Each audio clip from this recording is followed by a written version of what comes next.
once had this amazing, I don't know why I'm talking about all my internal visualizations, but I guess this is just what it is. But I had a dream one night, and I dreamt I was being taken out of my body, out of my bedroom, up through the sky, up through the atmosphere. I was going higher and higher and higher, and I was with some sort of invisible force. And we got out way beyond, so you could just see the planet. It's just a little dot. And the voice said to me, "Listen, I want you to hear what it sounds like." And I listened very closely, and suddenly I could hear music. And the voice said to me, "That's the song. The planet is singing. It's singing a verse. It is a universe." And so it gave me just chills in my dream, because I realized how all interconnected we are. It's a universe. And so this thing that you're talking about with David Attenborough, this is what he's talking about. We are interconnected. If we think we're not, um, we just have to, look to nature to see how one, you remove one species and how it affects, the rest of the world around us. I think part of this right now is for us to get that we don't have to be physically in the same place to understand that we are connected. I'm not in Montreal, I'm in Vancouver. And, but we are still connected. We're still having a conversation. We're still able to truly share. And I think that's another gift of COVID, is showing us. I mean, when I launched my book in June, had I launched my book any other time, I probably just would have invited my local friends. But because we were in COVID and it was a lockdown, I had the woman from France where I did all the videos on. I had my publisher who was in Mexico. I had my mastermind group that was in Georgia and San Francisco and LA. And I had people from Alberta. I mean, I just had all these people join together. And I was just so amazed at the interconnectedness and just how wonderful it is. I think we're being brought together to see this interconnectedness and to see the joy that it can bring us, even when we're apart. It's beautiful. It's so beautiful. I love what you said there. I've never heard that universe said in that way. And that's like, again, very, very close to my own heart, because that's like my whole life has been around music, right? Or so a music. So I was a music producer for. I'll go kind of quickly on this, but for many years, over a decade, and I had a #1 Billboard hit, and I wrote songs that are still in TV shows and movies and that kind of thing, and understanding that's kind of like I put it like I kind of talk about like another life. It was this lifetime, but it was another life, and it was great, and that really taught me so much about vibrations, about sound, and about how we're all interconnected. And I love the way you put that, because it really is. If you think of all the vibrations, like, and I see it as notes, like we're all musical notes, and we're making up one big symphony of sound, right? That's exactly what that dream was showing me. Beautiful. And then to understand, because what I always say is make sure you're in tune. As long as we're in key with ourselves, then there's this beautiful, beautiful song. And the disharmony comes from being out of sync or out of key with your own instrument. That's why self-help or working on yourself is so important. I love that. What a beautiful way to put that, because I do believe life here is all about vibration. Since I was a small child, I've said burning, cutting, and poisoning can't possibly be the future of medicine. I mean, it's got to be, I've always seen vibrational medicine. That's just what I've called it, which is every disease has its vibrational frequency, or is it its tunement. And I believe I think it's already been done. We will chart these vibrational frequencies, and we will treat people with vibration to help them. As you said, if you're out of tune or you're in disharmony, how the sound will actually help you move back into harmony. I mean, music is the great connector. I mean, we all hear a song, and it doesn't matter what language we speak. It can touch our hearts, open our hearts, make us angry. It can it basically plucks on all the emotional cords within us. And I believe on some level, everything is light and sound interacting with each other. Hmm. And yeah, Well, that's it. Well, even colors are on, a spectrum of vibration, right? Like you can say, well, what makes red red? It's a certain spectrum. Like everything is vibration, and vibration. everything is vibration. And ev- you mm, know what's really interesting, there's a quote I have, I don't know if I could put my hand on it very easily, but we don't see very much of the light spectrum. We only see a very small part of it, and we only hear a very small part of the audio spectrum. And so I always like to imagine, what is it that we're not seeing and we're not hearing physically? But that doesn't mean it doesn't exist. mm. It does exist. Ultraviolet light, I think these things are coming in the future, and they will be used for healing, because there is healing in light and sound. Yeah, And I think it's the basis of things. there was this. I agree completely. And there was this video, and they removed it from YouTube. And this guy was showing that he had found, and he wrote down the actual formula for it. And it wasn't cancer, but it was some kind of other cell, something that affects your cells, right? Something very severe. And he said he was able to find the frequency of that and then go up so many octaves. So I don't know if it was like 4 or 6 octaves, and find like this kind of resonance to that match that. And he would send that sound, and he put it under a microscope, and it would only destroy those bad cells. Wow. And he showed Wow. it, and he documented, and then they pulled it down off YouTube. When I was trying to show it to other people, it was like, this video has been removed and stuff like that, which is like, Why? Why did they remove it? What was wrong with that? Does it sort of, it would revolutionize medicine in a certain way, and kind people of would like, buy yeah, pills and I think it's kind of up there. I mean, I have my opinions, but I think it's kind of up there where sometimes they see guys who figured out, like with magnets, how to have this perpetual energy or something, showing like this kind of homemade experiment. And you're like, that's really interesting, like, right, and then it's like they're just gone. It's just like removed. So I think it's one of those things. I mean, big, again, I don't want to get into a conspiracy theory. I don't really know. It could have just been for another reason, I guess. But big pharma is, multi-billion-dollar thing. What if this guy's right?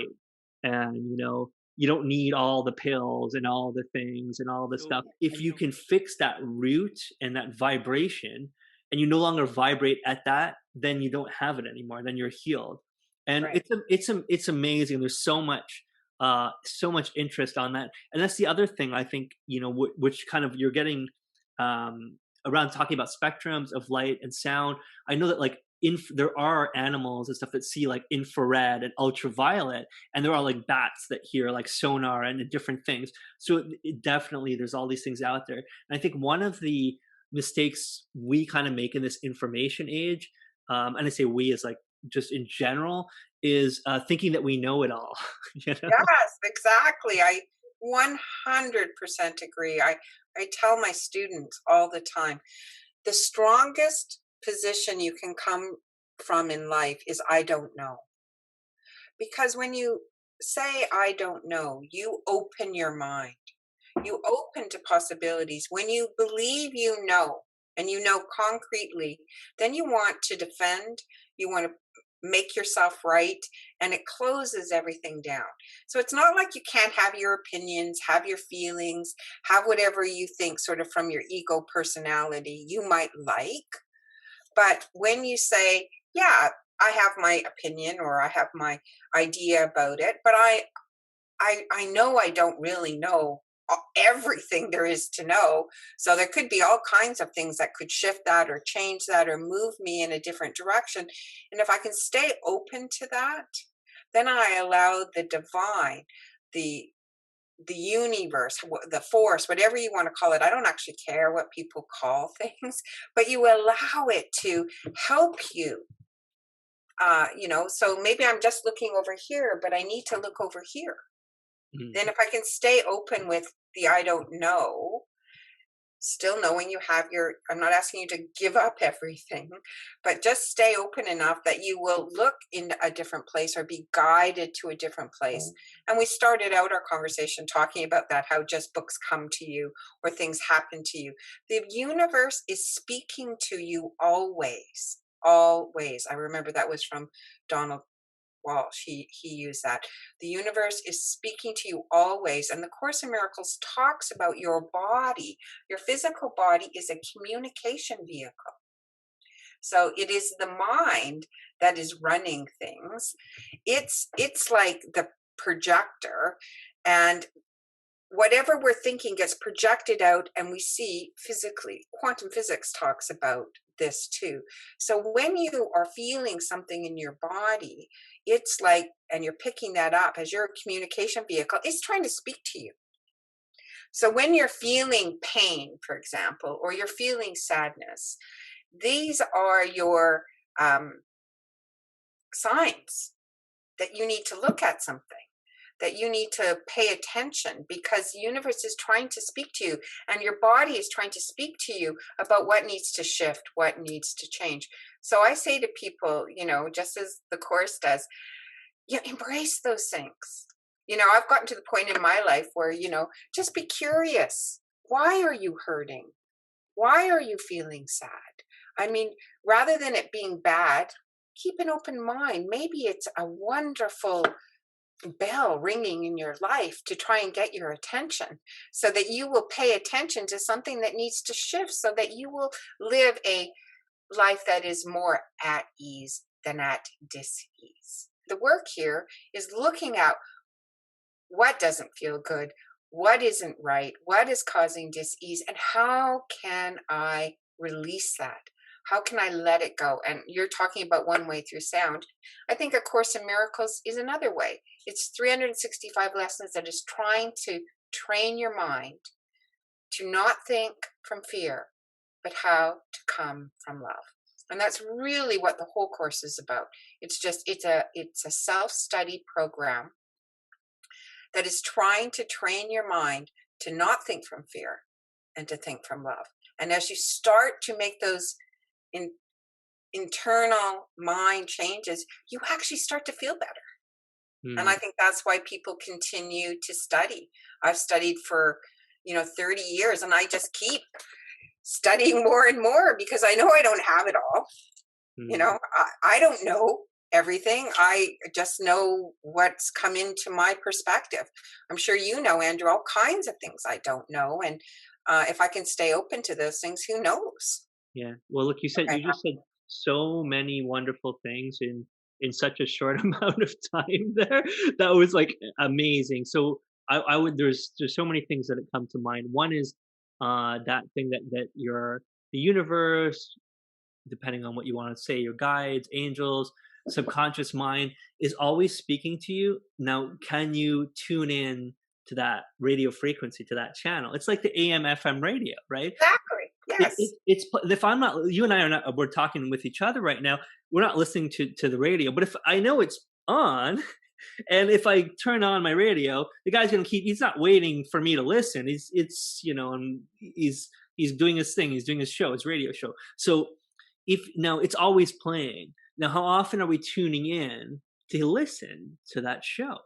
And a lot of the time, that's why you need that quiet time, which you said so well about, like kind of that the cocoon time to kind of sit back. And I say is in many times in my videos, what I try to say is that it's kind of like a little child, our mind, where a little child that asks so many questions, like, hey, like, did you see my ball? Did you see my project? Where's my dinosaur? This and that. And before you answer, they ask another question. Now it's kind of like what we're doing, where we're just kind of keep asking questions. We never quiet unless we take that time to meditate and to just listen. We've asked 1,000 questions to our subconscious mind, but we just say, well, take the time, and you'll be surprised that you're going to get the answers to those questions that you've asked. Quality of your questions determines the quality of your life in large part. So why did this happen? Why do I feel this way? How could I feel better? What am I supposed to learn from this? What is the one thing I can do that and you kind of, those are the types of the things, where's the silver lining, where's the lesson, how can I look at this at a place of gratitude, how do I look at, am I looking at it from a place of, am I coming from love or am I coming from fear? Is this a fear-based decision or a love-based decision? If I had no fear, what would I decide then? There's so many wonderful things that you said in that, that just make me think of that.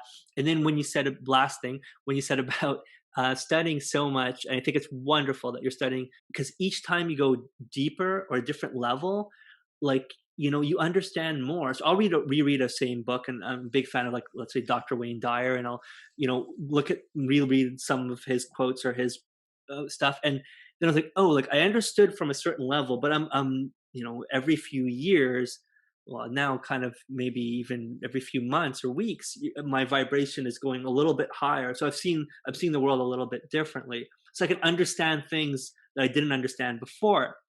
And I Right. think that's the thing. I was having a conversation the other day about quotes, and say there's so many people that post all these quotes on Facebook. All these one. I know pretty much, and I'm sure you do too. I know every famous quote I know, and it's great to know those quotes. But it doesn't mean anything unless you really understand those quotes. And you can know a quote. There's certain quotes I've known my whole life pretty much, and then one day I'm like, I understand it. you know? Exactly. And I do spiritual counseling with people, and I say to it's one thing to know it in your head. Mhm.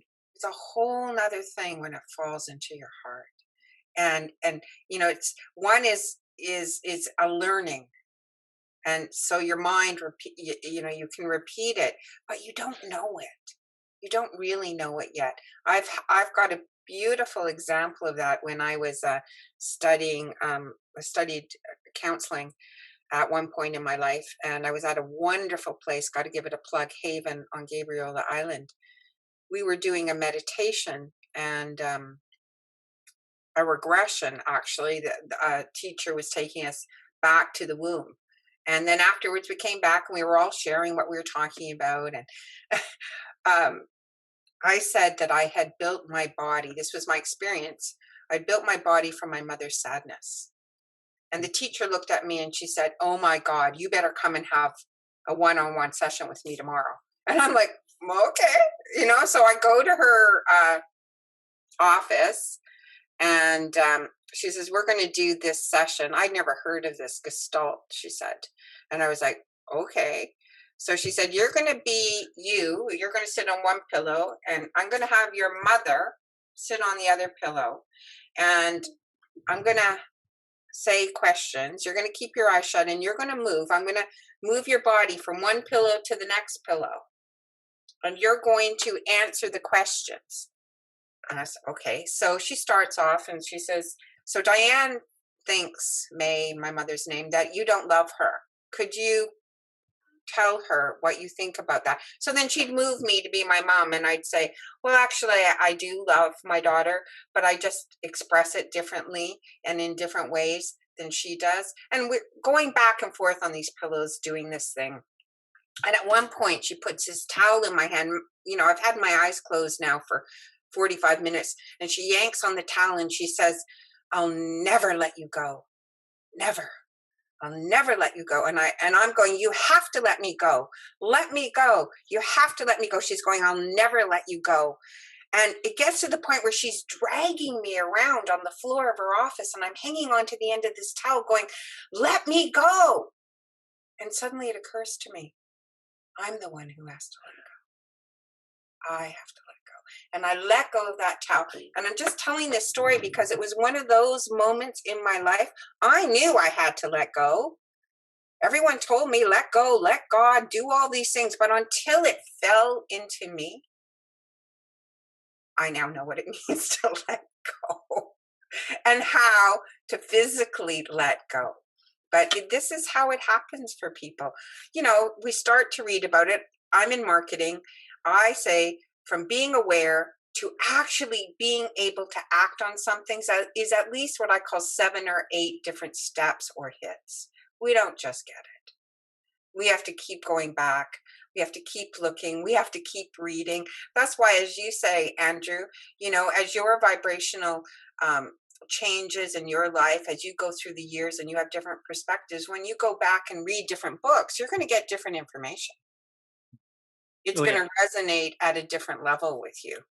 Yeah, it's just your your filters have changed, and some other things that you were talking about before is really really cool. So perception, right? What we perceive through these filters. We do. So it's those type of things like some of them are very, let's say, blatant, and some of them are very subtle. So blatant thing is, let's say you're shopping for a new car, and you say, I want to buy a Lexus or and I just don't know what model I want to buy. So now, if it was more normal times, you'd be driving around and you would just notice every Lexus on the road. They were always there, but now your filter, because it's on your mind. I want to buy this car. What's the nicest? What's the nicest color? What's the nicest model of a Lexus? And you'll start seeing that, and maybe you'll start seeing more BMWs or Audis because you want to compare those kind of things. And your filter has changed. Whereas if you weren't looking for that, you just drive right, and you wouldn't notice any of the other cars. Normally, when you're driving, you don't notice like, oh, that person's driving that, or that. You don't notice. You're thinking about, your mind is somewhere else. So I think these filters now, there's these filters like that, which is a friendly, normal kind of filter. You're looking for a car, but then there's also, I don't say malicious filters, but there's subtle filters that could be very dangerous filters that you have on. When you start deciding, as you said, making be careful what you decide is a fact. This is a fact, and I've admitted this is a decisive thing. All people are like this, or these people are. This is dangerous, or that's whoa. Now you start. You got to get your filters. You got to pay attention. You got to know those, and sometimes it's very difficult, and sometimes you need outside help to let you, to guide you properly, to say what are those, and being very aware of your perception, and that your perception is quite different and quite altered to what someone else's perception and what your own perception was. So what is real? And then you were talking about before with your eyes closed or when you're dreaming. That's great. Like, when you're dreaming, well, you're seeing stuff, and that's like, we could say, well, chemically, it's like DMT that's released into your brain. It's making you have these visualizations, which is kind of tripping, right? Like similar as magic mushrooms or LSD. It's a similar type of thing of a chemical stuff, which Joe Dispenza talks about, all that kind of chemistry that's going on in your brain. So you have electrical signals, and you have your neuroplasticity, and you have the chemicals that are released. So you kind of like trying to look at the different angles and make sense of it all. And lately, there's been a lot of experts saying, and people saying, that we are tripping reality. We're hallucinating, and it can be best described as a simulation of what we see out here with this physical thing. Very, Right. very interesting. Yeah, it is. It's all stunning information. And what I often talk about with the course is that this perception, you have certain experiences that make you decide certain things are perhaps true or not true. And you create almost like, say, a movie reel in your head that projects out on the world. And that's why you see what you see. What I see with most people is they're going around. So imagine there's the movie projector, there's a screen out here, and what they see is playing on the screen being the physical world. And what I see people doing is yelling at the screen. Could you imagine you're in a movie theater Mhm. and you're watching something you don't like? So you jump out of your seat and you run to the screen and you start yelling at the screen, stop, stop playing this, stop. Maybe you even start to smash the screen. It's not going to change it. It's the anger, the frustration, the yelling outside of yourself isn't changing what's playing inside yourself. Yeah, You actually have to go up to the movie projection where the tape originates, and you have to put in a new tape.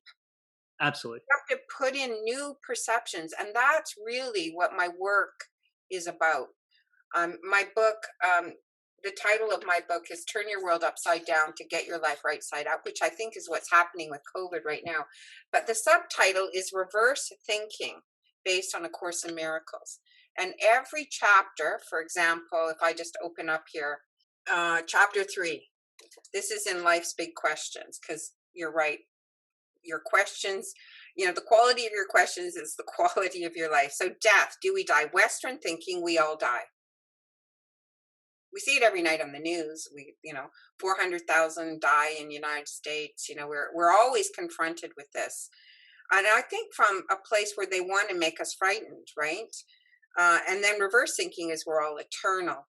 And I give my story of my near death experience. Why would I say that? Why would I say we're all eternal? I'm not just saying it from a place of, well, I just want to believe that. I'm telling you the stories in my life that make me want to believe these things.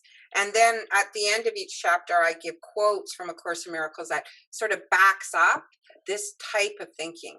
The Course says we've got it upside down and backwards most of the time. Thinking that violence and anger is actually going to change things is like running up to the movie screen and yelling at it and throwing knives at it. It doesn't change it. If you want to change your outer reality, you have to change your mind about reality. Mhm. You have to, as you say, think a bit bigger. Mhm. Why are we here? Why are we doing what we're doing? Does it have consequences? And what kinds of consequences are we having with ourselves and with others and with the planet? Mhm. What do we need to do differently? I love the idea, and I talk about this too, that I think we're like a radio. We're a receiver. And as you said, right now in your room, if you had the right receiver, you could tune into probably 10 or more songs that are playing right in your room right now. But you're tuning into me. You're not tuning into those different radio frequencies. So it's the same with us. Where we tune our dial is what we see on the outside. Mm. For years, I've been able to, and I've always said that people always ask me, well, Diane, how do you know it's not your head talking or sort of your heart or your inner voice? And I say, well, I actually hear it in different places. I hear my own sort of ego thoughts, ego personality kind of in my head.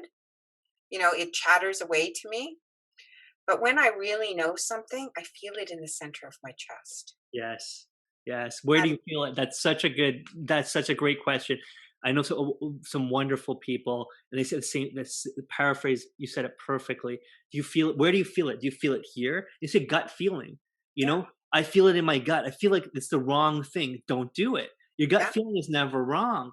And then tapping into those frequencies. It's very subtle, but you can say, oh, every time I learned it the hard way. Every time something like would happen, like just to a small thing, like you're gonna spill coffee on yourself. To a small thing, there was a bunch of warnings. Okay, up to that, which yeah, and then I started seeing when I call them breadcrumbs, right? right. So there's a lot of breadcrumbs being like, go this way, and then when something that happens, like let's say you end up spilling, I don't know why spilling coffee, but let's say you spill coffee on yourself, you're gonna realize that there was like at least 3 to 6 different warnings Mhm. up to that point.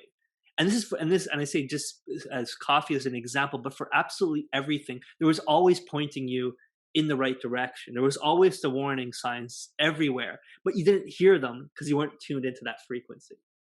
Exactly. Or it was like your analogy with the cars, they were there. Cars are there. So if you ask me, what does a Lexus look like? Diane, I'm going to take you to the road. I want you to point out the Lexus. I might have a bit of a tough time doing that.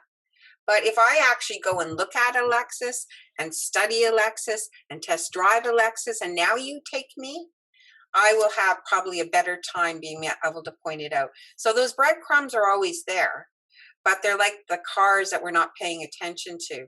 And I find if you don't pay attention to those breadcrumbs, suddenly you get a push Yeah, yeah, and you right. stumble.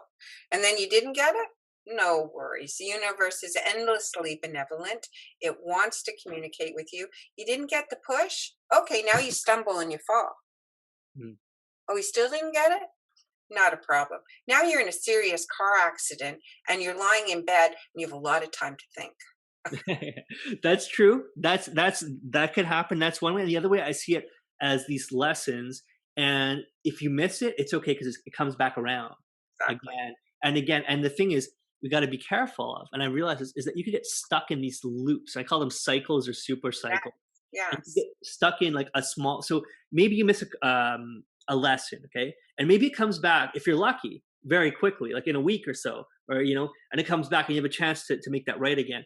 And maybe you have some of these lessons that go into bigger wheels where it's like 3 years or 7 years or 10 years that it comes back around, right? So you want to make sure, if you're listening and if you're open to it, you want to catch those. I love when I catch a lesson and I'm like, well, I was really wrong about that and I've corrected it. And now I've learned that lesson because I know Mhm. it doesn't have to come back again. Now there's many other lessons to learn, but the way I see it is that kind of thing. Oh, you learn that thing for the growth of your soul and your Right. spirit. So you Yeah. learn those things. And if you miss it, it's okay. Forgive yourself right away. That's okay because it's going to come back around. But It when it, will always come back around. We right, are eternal, and yeah. the wonderful thing about the universe is that it has endless patience. Oh You know, yeah. It "Oh, has. don't worry, Andrew, you didn't get it. Not a problem. Yeah, We're just exactly. we're gonna get this whole new cast of characters, and they're gonna deliver the same Right. situation to you, and you get a chance to choose again." The course is always saying over and over, it's about choosing again. You're unhappy, you're frustrated, you're sad. The course says the answer is choose again. Yeah, Choose right. again. There's a million choices you can make. Look at what you're choosing. And we're not saying anything's right or wrong. The course says the world is neutral. The world is neutral. It's only your perception of the world that makes it right or wrong. So Absolutely. I often use the example of hair, right? Here's my hair, where I live, nobody tells me really what I need to do with my hair. But if I live some places on the globe, I might have to cover my hair at all times, or I might go to jail. Mm. Yeah, sure. But it's still just hair; it's neutral. Right. But how we perceive that comes from our culture, from our upbringing, from our religion, from all those different things. So we have to look at and see what are those things we are thinking are right and wrong, and are they? Oh, absolutely, and for sure, very well said. And that's Einstein said, right? The most important question you'll ever ask yourself, is it an evil world or is it a good world, right? Yes, I love that. And that's it. Because if you say this is a bad world, then you've changed that filter to see the bad, and your experience and the projector, like you said before, will project the bad movie because that's what you've decided on. And if you see Exactly. It's what you picked. it's what you pick. And if you What say you the world is beautiful and full of love and full of opportunity and full of amazing people, well, guess what? Now you're put in that movie and you're starting to project that. So it almost seems crazy that you would but pick that. But I do understand, because sometimes a series of unlucky or events or things external can really send somebody down. It's like nothing succeeds like success or fails like failure. It perpetuates itself. So when you're going in the bad direction, quickly it becomes a very slippery slope and you're getting in a darker and worse place. And then the more you look, you're projecting more dark movies and stuff like that. And sometimes that's where it's wonderful to have, I'm going to segue right into this, people like you that can help people bring them up. So how do people reach you? What's the best way to reach you? That Well, there's a variety of ways. I mean, I have sort of a multifaceted life. I am creative director of Creative Wonders Communications. Mhm. So that's creativewonders.ca. You can look at my creative work and my marketing work out in the world for the last 30 years. You can also look at DianeLundMiracles.com, and that's my spiritual work out in the world. I see them at one point. I wanted to, do I need to choose between them? Do I need to have this and only that? And I went on this holiday one time, and you know, I had all these different things. I have BNI, Business Networking International. I'm very involved. I have Creative Wonders. I'm very involved. I have Course in Miracles. And I wondered, do I need to just pick one? I went on this little journey, and the very first night I was trying to get to Toronto, but we went through the states. First night we stayed at Grand Forks. Next night we stayed at Big Forks. Then we stayed at It's in French, so I'm not sure if I can say it, but it means grand forks in French. And anyways, all along this trip, we kept going to these places with forks. And I said, okay, Spirit, am I not getting something?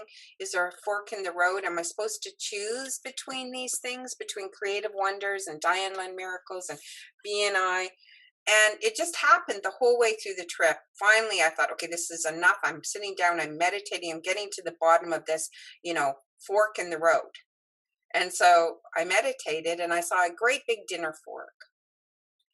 And what I heard was, Diane, you're focusing on the prongs of the fork. We don't care what the prongs are.